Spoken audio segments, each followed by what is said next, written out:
My name is Lily Morgan. I'm 32 years old, and I found out my mother had been paid for taking care of my grandmother when a caseworker opened a folder at Grandma Rose's kitchen table and asked, "Mrs. Morgan, can you explain why you received caregiver payments for 38 hours a week, but your daughter Lily's name appears on almost every appointment log?" For a few seconds, nobody moved. My grandmother sat beside me in her wheelchair with a purple blanket over her knees. I had bought that blanket the winter before, after she complained that the house always felt cold near the windows. My mother stood by the sink with her arms crossed. My Aunt Patricia sat at the table with a notebook she had brought to look responsible. My cousin Daniel leaned against the doorway, pretending he was only there to support the family. And I sat there holding Grandma's medication list, trying to understand what the caseworker had just said. Caregiver payments, 38 hours a week. My mother. I looked at her, and for the first time that morning, she looked afraid. The caseworker, a calm woman named Miss Alvarez, looked from my mother to me. "I'm sorry. Were you aware of the paid care arrangement?" I said the only thing I could say. "No." Grandma Rose's hand moved under the blanket until it found mine. Her fingers were thin and cool, but her grip was clear. Then she whispered, "Lily is the one who comes." That sentence changed the room. For 2 years, my family had told everyone I was selfish, distant, and too busy to help my grandmother. My mother told relatives I only visited when I wanted praise. My aunt said I was the kind of granddaughter who posted nice messages, but did not show up when it mattered. My cousin once told me at Thanksgiving, "Your mom is carrying all of this while you live your life." And I believed some of it. That was the worst part. I believed I was not doing enough. I worked full-time at a medical billing office. I came every Saturday. I brought groceries. I picked up prescriptions. I drove Grandma to appointments when Mom said she was too exhausted. I cleaned the bathroom, changed sheets, fixed the pill organizer, and sat with Grandma when she was scared at night. But I was not there every day. So when my mother sighed and said, "Lily helps when it's convenient," I swallowed the shame and tried harder. I did not know she was being paid to do the care she kept pushing onto me. I did not know she had been receiving monthly caregiver deposits while telling the family she was financially drowning. I did not know that every time she called me lazy, she was hiding behind work I had done for free. Miss Alvarez turned another page in the folder. My mother said quickly, "There must be some misunderstanding." But the misunderstanding had a paper trail. And by the time that meeting ended, every person in Grandma's kitchen would know the truth. My mother had not been carrying the family. She had been cashing checks for care she wasn't giving. Before Grandma got sick, she was the strongest person I knew. Her full name was Rose Morgan, but everyone in our neighborhood called her Miss Rose. She lived in a small blue house at the end of Maple Street, the kind of house with lace curtains, a vegetable garden, and wind chimes on the back porch. She made soup for sick neighbors, remembered every birthday, and kept peppermint candies in her purse for children at church. When I was little, Grandma Rose was the person I ran to when home felt too loud. My mother, Denise, had a way of making love feel like a test. If I got good grades, she asked why they were not perfect. If I helped with dishes, she asked why I had not swept the floor too. If I cried, she said, "Lily, the world will not stop because you have feelings." Grandma was different. At her house, feelings were not emergencies. They were just weather. When I was 12, I failed a math test and hid it in my backpack for 3 days. My mother found it and said, "You embarrassed me." I walked to Grandma's house, crying so hard I could barely see the sidewalk. Grandma put tea in front of me and said, "A mistake is not the same thing as a character flaw." I did not know how much I needed that sentence until years later. My Aunt Patricia was my mother's younger sister. She was louder, flashier, and always ready with an opinion she called honesty. Patricia had one son, Daniel, who was 3 years older than me and somehow treated like a hero for doing the minimum. If Daniel carried one chair at a family cookout, people called him helpful. If I cooked half the food, people asked why the lemonade was warm. That was our family rhythm. Men were praised for showing up.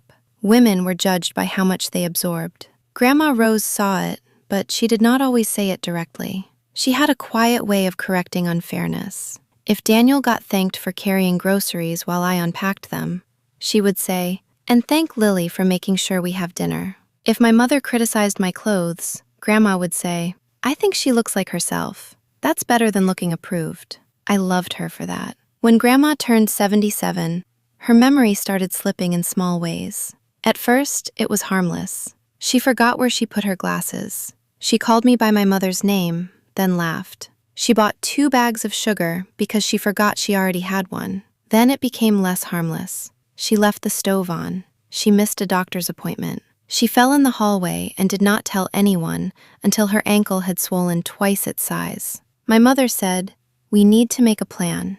Aunt Patricia said, "Absolutely. We all need to help." Daniel nodded and said, "Family comes first." Everyone sounded wonderful that day. That was the first lesson. Some families make beautiful promises in the living room. The truth shows up later, when somebody has to drive in the rain at 6 in the morning. At first, Grandma only needed help with errands. My mother lived 15 minutes away, so she said she would check in during the week. Aunt Patricia said she would handle Sundays after church. Daniel said he could help with yard work. I worked Monday through Friday, so I took Saturdays. For a little while, it worked. Then Mom started calling me on Wednesdays. "Lily, can you stop by after work? Your grandma says the pharmacy never delivered her refill." So I went. Then Fridays. "Lily, I'm exhausted. Can you pick up groceries? Just this once." So I did. Then Mondays. "Your aunt forgot to take Grandma to the foot doctor. Can you leave work early?" So I used vacation hours.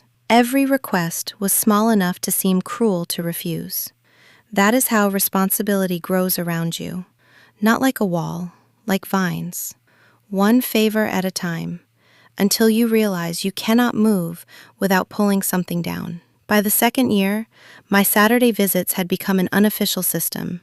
I arrived at 8 with groceries. I checked the fridge for expired food. I washed towels. I filled the pill box. I checked Grandma's blood pressure. I cleaned the bathroom because she was embarrassed when homemaids saw it messy. I drove her to appointments if Mom said she could not make it. I picked up prescriptions. I sat with her on the porch when the weather was good. Grandma always apologized. "I'm too much trouble," she would say. And I always answered the same way. "You are not trouble. You are Grandma." She would smile at that, but I could see the sadness behind it. What I did not see was the money. I knew there was a state home care program involved because a nurse had come to assess Grandma one year. I knew my mother had signed paperwork because she told me, "I'm handling the official side." I thought that meant scheduling services, talking to insurance, making sure Grandma had support. I did not know it meant Mom was listed as Grandma's paid family caregiver. I did not know she was supposed to provide 38 hours of care every week. I did not know she was receiving deposits while asking me to cover gas, groceries, medicine copays, and sometimes even utility bills. Whenever I asked for help, Mom made me feel guilty. One Saturday, after I spent $200 on groceries and medical supplies, I said, "Can someone split this with me?" Mom sighed into the phone. "Lily, I'm paying with my time." I almost apologized. That is how good she was at it.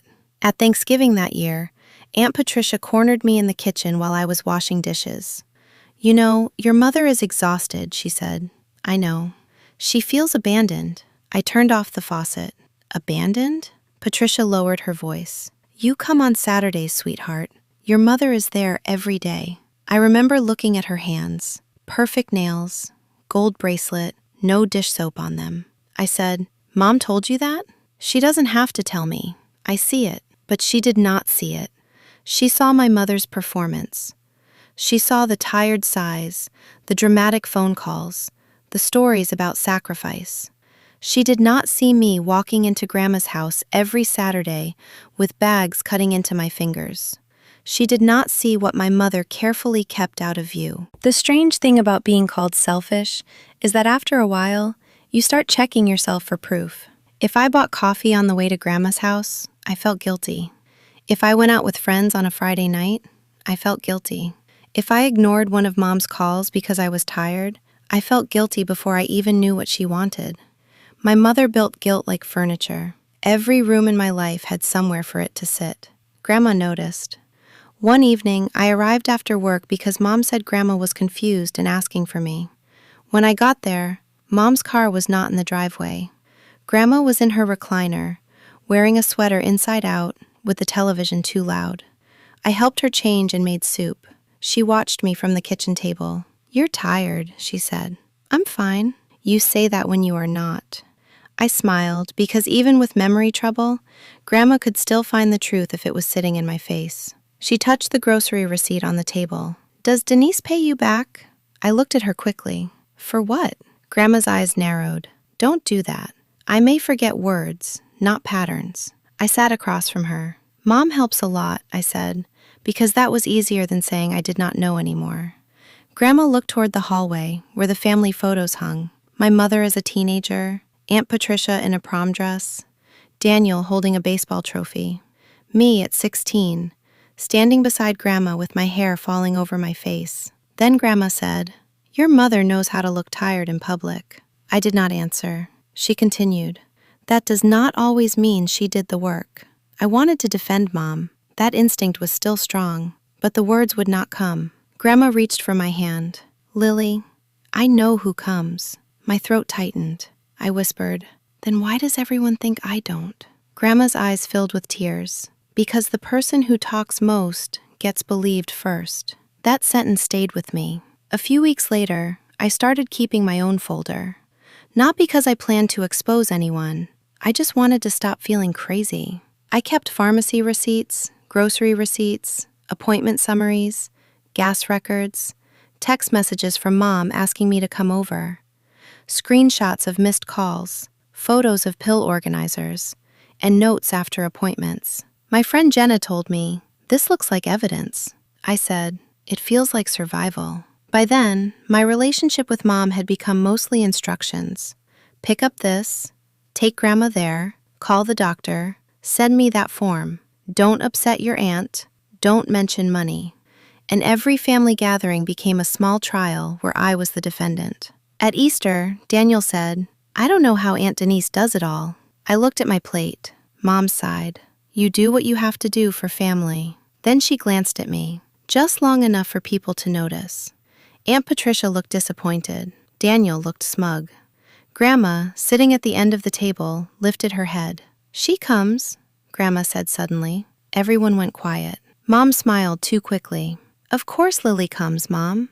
Nobody said she doesn't." Grandma looked confused then, like the words had slipped away. But I heard her. "She comes." 2 small words. Not enough to change the room. Enough to keep me breathing. The care review was scheduled for a Tuesday morning. I only knew about it because Grandma called me the night before crying. She said a woman was coming with papers, and she did not want to be alone. I called Mom immediately. She sounded annoyed. "Lily, I was going to handle it. Grandma asked me to be there." "She asks for you when she's anxious. That doesn't mean you need to rearrange your life." "I'm coming." Mom was silent for a moment.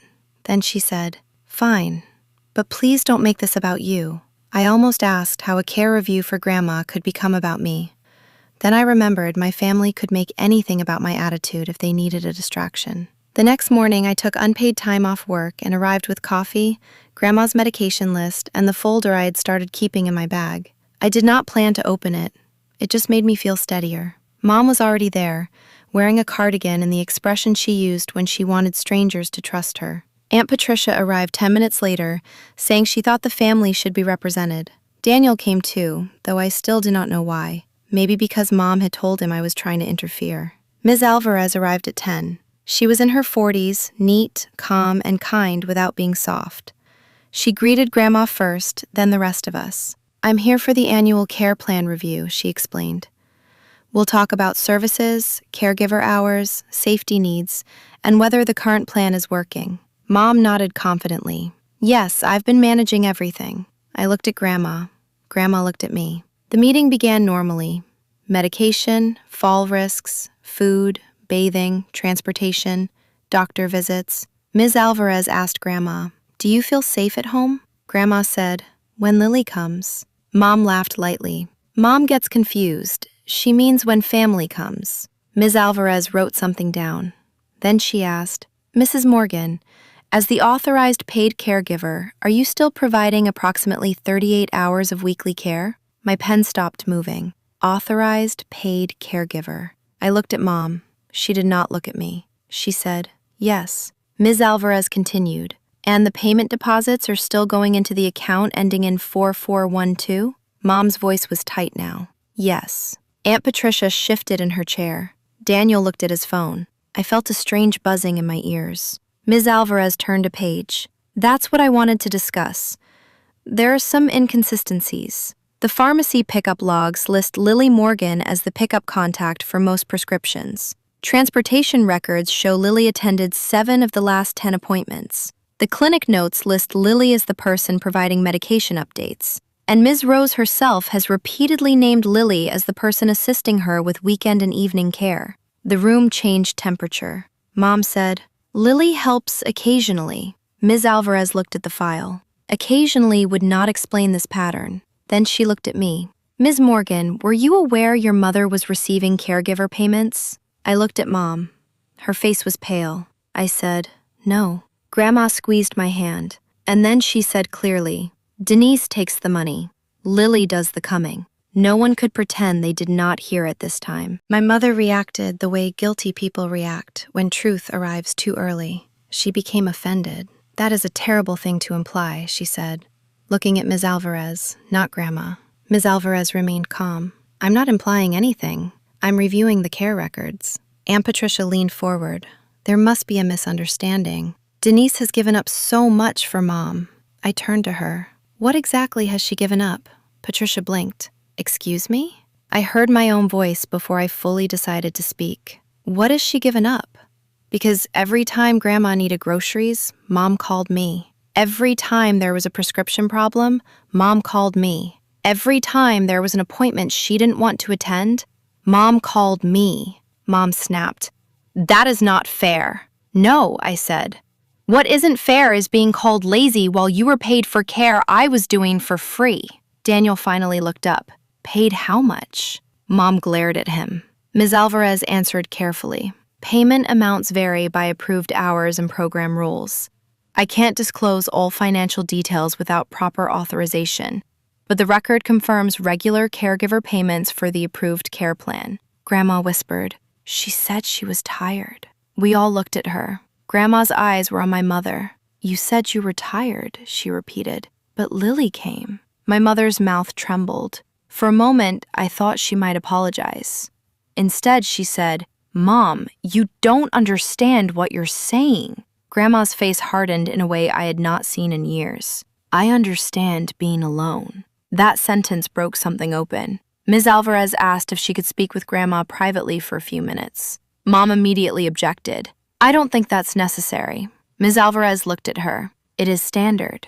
Aunt Patricia started to speak, but I interrupted. "Let her."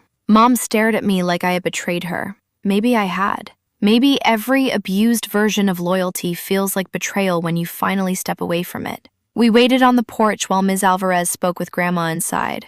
Mom paced. Patricia whispered angrily, "Lily, I hope you're proud of yourself." I looked at her. For what? For humiliating your mother. I almost laughed. Funny, I thought that was what everyone did to me for 2 years. Daniel looked uncomfortable. Mom turned on me then. "You have no idea what I've done for this family." "You're right," I said.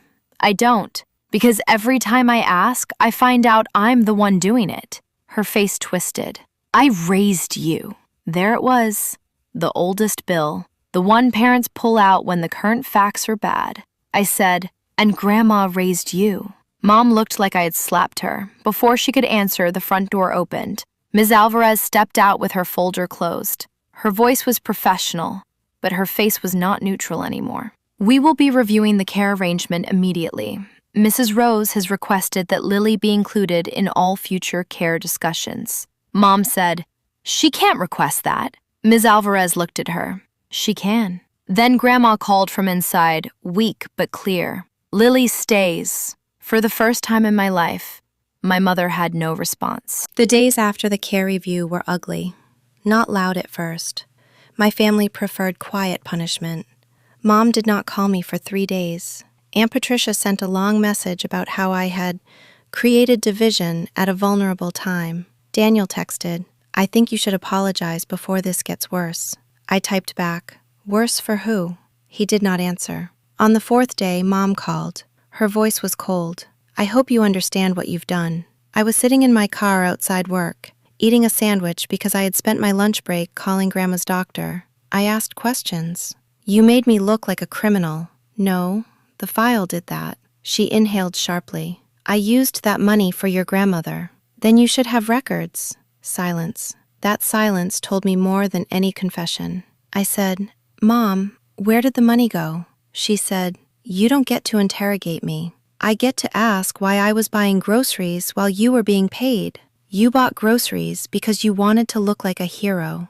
I closed my eyes. That was the sentence that ended something in me. Not because it was the cruelest thing she had ever said, but because it was the clearest. My mother did not misunderstand me. She needed me to be selfish so she could keep seeing herself as sacrificed. I said, "I'll be at Grandma's Saturday." She laughed bitterly. "Of course, now that someone is watching." I hung up. That Saturday, I arrived to find Grandma sitting in her recliner with her hair brushed, shoes on, and purse in her lap. "Where are you going?" I asked. She looked embarrassed. "I wanted to be ready if you came." That broke my heart. I knelt beside her. "Grandma, I will always tell you if I'm not coming." She touched my cheek. "They tell old people many things." I swallowed hard. "What did they tell you?" She looked toward the hallway. "That you were busy, that I asked too much, that I should not bother you." My throat burned. I sat on the floor beside her chair because my legs suddenly felt weak. "Grandma, you are not bothering me." She nodded, but tears slid down her face anyway. That afternoon, I opened my folder at her kitchen table. I organized receipts, appointment notes, pharmacy logs, and text messages. Grandma watched me quietly. "Paper remembers," she said. I smiled through tears. "Did you just make that up?" She shook her head. "My mother used to say it." By evening, Ms. Alvarez called me directly. Grandma had given written permission for me to be included. The caregiver arrangement was under review. My mother's payments were paused pending verification of care. A new care plan would be made. I thanked her. Then I sat in Grandma's kitchen and let the quiet settle. For the first time in years, the truth had not fixed everything, but it had entered the room, and it refused to leave. 2 weeks later, there was a family meeting at Grandma's house. I did not want one. Grandma did not want one, but Aunt Patricia insisted the family needed to clear the air, which usually meant everyone would explain why I should swallow what happened to keep peace. This time I brought my folder. Mom arrived first, wearing sunglasses even though it was cloudy. Aunt Patricia came with Daniel. My Uncle Robert came too, mostly because Patricia had told him there was a crisis. He was quieter than the others, the kind of man who missed many things but listened when he finally showed up. Grandma sat at the table beside me. Mom would not look at the folder. Patricia started. "We all love Mom. That's what matters." I said, "No. What matters is whether she is cared for." Patricia frowned. "Don't twist my words." Uncle Robert looked confused. "Can someone explain what actually happened?" Mom said quickly, "There was a misunderstanding with paperwork." I opened the folder. "No.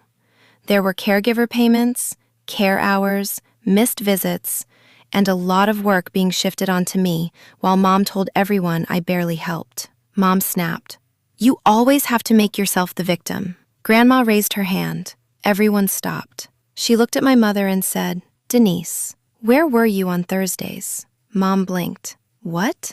Grandma's voice shook, but she kept going. "Thursdays. You said you came Thursdays." Mom looked at Patricia. "I came when I could." Grandma turned to Uncle Robert. "Lily came after work. She brought soup." Uncle Robert looked at me. I took out a stack of pharmacy receipts. "These are pickups from the last 18 months. My name is on most of them." Then appointment summaries. These show I attended the cardiology visits, the memory clinic visits, and the medication reviews. Then text messages. These are from Mom asking me to cover because she was too tired, too busy, or had something else come up. Patricia said, "Families help each other." "Yes," I said, "but families don't take credit and money for help someone else gives." Daniel shifted uncomfortably. Uncle Robert looked at me. "Denise, were you being paid?" Mom's eyes filled. "It wasn't much." That was not an answer, but it was enough. Uncle Robert leaned back. Oh, Denise. Something about the disappointment in his voice made Mom cry. I was overwhelmed, she said. I believed that part. I really did. Overwhelmed people still make choices. She continued. I used the money for bills, for gas, for things Mom needed. I asked, which bills? She wiped her face. You don't understand pressure. There it was again. Pressure as permission. I said, I understand pressure. I just didn't use it to lie about you. Grandma reached for my hand under the table. Mom looked at our hands. For the first time, her anger seemed to bend into something else. Not remorse yet, maybe fear. Because the story she had told about herself was collapsing in front of people who had believed it. And when people lose a lie, they often act like you stole something from them. The official review took almost 2 months. During that time, Grandma's care changed in ways that should have happened long before. A licensed aide came 3 mornings a week. Meals were delivered twice a week. Medication packaging was switched to a system Grandma could not accidentally mix up. A transportation service was approved for appointments I could not attend. I was listed as a family contact, but not the only solution. That part mattered. For years, everyone had treated my help as proof the system worked. It had actually been proof the system was failing. My mother had to provide records. She could not provide enough. Some payments had clearly gone toward Grandma's needs, but not all. Some had gone to my mother's rent, some to credit cards. Some cash withdrawals had no explanation. The program required repayment for part of it, not jail, not some dramatic courtroom ending. Real life is usually quieter and more exhausting than that. But there were consequences. Mom lost the paid caregiver role. Aunt Patricia was embarrassed because she had defended her so loudly. Daniel apologized in a text that said, I didn't know everything. I replied, you knew enough to judge me. He did not answer. My relationship with Mom became almost silent. Sometimes she left voicemails. The first one said, I hope you're happy. The second said, your grandma asks about you all the time, as if I'm not there. The third was different. She said, I didn't mean for it to become this. I listened to that one twice, then I deleted it too. Because not meaning for harm to grow does not erase all the days you watered it. One Saturday, Grandma and I sat on the porch under a gray sky. She had a cup of tea she kept forgetting to drink. She said, your mother was always afraid of not having enough. I looked at her. Is that an excuse? No, Grandma said. It is a wound. People decide whether to bleed on others. I stared at the garden because I did not want her to see me cry. She continued, I love her, and I am disappointed. I nodded. I love her too, I whispered. That was the painful truth. Love does not always disappear when trust breaks. Sometimes it just has nowhere safe to sit. Grandma patted my hand. You are allowed to stop proving. I laughed softly. Proving what? That you are good. I looked at her then. She smiled. You come. That is enough. Those words became a kind of shelter for me. In the months that followed, I still visited Grandma every Saturday. Not because guilt pulled me there, because love did. The difference was quiet, but enormous. I no longer paid for everything without writing it down. I no longer left work for every crisis without asking who else had been called. I no longer accepted family shame as a schedule. And when Aunt Patricia made one more comment about how the family had been through enough, I said, Grandma has. The rest of us are just uncomfortable with the truth. She did not speak to me for 3 weeks. They were peaceful weeks. Grandma Rose passed away the following spring. It was gentle, if death can ever be gentle. She was in her own bed with sunlight on the quilt and wind chimes moving outside the window. I was there. My mother was there too. For once, we did not fight. Grandma opened her eyes near the end and looked from Mom to me. Don't waste love proving who suffered more, she whispered. Those were not easy last words, but they were hers. After the funeral, people said beautiful things. They talked about Grandma's soup, her garden, her kindness, her faith. My mother cried quietly. Aunt Patricia held her hand. Daniel carried flowers to the car without being praised for it, which felt like progress. At the small gathering afterward, Uncle Robert stood with coffee in his hand and said, I owe you an apology, Lily. I looked at him in surprise. He continued, I believed what I was told because it was easier than asking what was true. That apology meant more than he knew. My mother heard it from across the room. She did not come over then. She came a week later. I was cleaning Grandma's kitchen, deciding what to keep, what to donate, what was too full of memory to touch. Mom stood in the doorway. For a moment, she looked smaller than I remembered. She said, "I found something." She placed a small envelope on the table. Inside was a note in Grandma's handwriting. Shaky, uneven, but clear. It said, "Lily comes when others explain why they can't. Do not let them call her selfish." I sat down because my knees stopped working. Mom began to cry. "I hated that she wrote that," she said. I looked up. "Because it was about me?" She shook her head. "Because it was true." That was the closest thing to a real apology my mother had ever given me. Then she said, "I'm sorry I let you carry the shame for what I wasn't doing. Not everything, not enough to erase it, but the right wound." For the first time in a long time, I believed she was looking at it. I said, "I don't know how to trust you yet." She nodded. "I know." That mattered. She did not ask me to forgive quickly. She did not tell me family meant moving on. She did not cry louder until I comforted her. She just sat across from me in the kitchen, where so many lies had finally fallen apart, and let the truth be uncomfortable. My name is Lily Morgan. I'm 32 years old. My family called me lazy for not helping my grandmother enough. They said I only came when it was convenient. They said my mother was carrying everything. Then the caseworker opened Mom's payment records, and the paper told a different story. It showed who was being paid. The pharmacy showed who came. The clinics showed who drove. The texts showed who was called when care became inconvenient. And Grandma, even with her fading memory, knew the truth better than all of them. Lily is the one who comes. That sentence did not make me a hero. It made me visible. Sometimes that is all justice is at first. Not punishment, not revenge. Just the moment a room can no longer pretend not to see you. I still miss Grandma Rose every Saturday morning. I miss her tea, her wind chimes, her sharp little truths. But I do not miss proving I loved her. I did. She knew. And in the end, the truth did not need to shout. It just needed someone to open the file.